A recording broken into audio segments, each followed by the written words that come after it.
আলহামদুলিল্লাহ, রাতের খাবার খেতে বসেছি।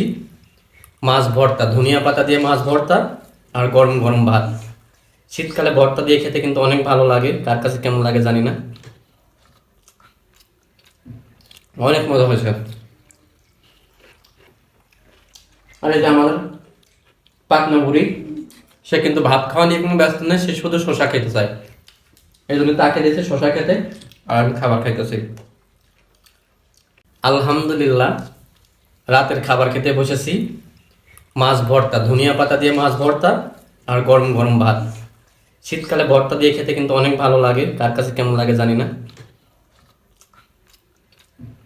অনেক মজা হয়েছে।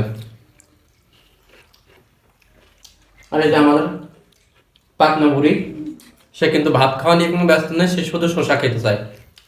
এই জন্য তাকে দিয়েছে শশা খেতে, আর আমি খাবার খাইতেছি।